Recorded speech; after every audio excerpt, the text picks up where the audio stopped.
ప్రస్తుతం టాలీవుడ్ లో యువ హీరోల్లో నాగశౌర్యకు మంచి గుర్తింపు ఉంది. అంతేకాకుండా ఆయన ఖాతాలో మంచి హిట్స్ కూడా ఉన్నాయి. అయితే మొదటి నుంచి లవర్ బాయ్ పాత్రలో కనిపిస్తూ లవ్ స్టోరీనే ఎంచుకున్న ఈ కుర్ర హీరో ఈ మధ్యలో అడపాదడపా యాక్షన్ పాత్రలు సైతం చేశాడు. అయితే అవి పెద్దగా అచ్చురాలేదు, కానీ కుర్రాడికి మంచి పేరు అయితే వచ్చింది. ఇదిలా ఉంటే తాజాగా నాగశౌర్య తీసుకున్న నిర్ణయం టాలీవుడ్ కు షాక్ ఇచ్చింది. అదేంటంటే ఈ కుర్ర హీరో ప్రయోగం చేయబోతున్నాడని సమాచారం. ఇంతకీ ఆ ప్రయోగం ఏమిటంటే, ఓ సినిమాలో తనే హీరోగా తనే విలన్ గా నటించడం. కిరణ్ అనే ఓ కొత్త దర్శకుడు చెప్పిన ఒక కథ నాగశౌర్యకి బాగా నచ్చిందట. అందుకే కాదనలేక ఆ దర్శకుడికి ఓకే కూడా చెప్పేశాడంట.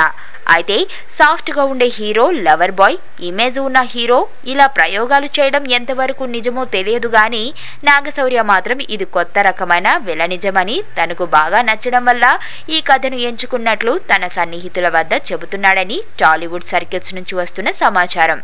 అంతేకాకుండా కొత్త ప్రయోగాలు చేస్తేనే తనలోని ప్రతిభ బయటపడుతుంది అని తెలుపుతున్నాడు. ఇక ప్రేక్షకులు థ్రిల్ కి గురవుతున్నారనుకుంటే ఎలాంటి ప్రయోగాలకైనా ఓకే అంటున్నారు ప్రస్తుతం ఉన్న కుర్ర హీరోలు. బహుశా నాగశౌర్య కూడా అదే శైలిలో ఫాలో అయితే బెటర్ అనుకున్నాడో ఏమో, కానీ మొత్తానికి సినిమాకు జెండా ఊపేశాడు. మరి ఈ ప్రయోగం ఆయనకు ఎలాంటి అవకాశాలను తెచ్చిపెడుతుందో చూద్దాం.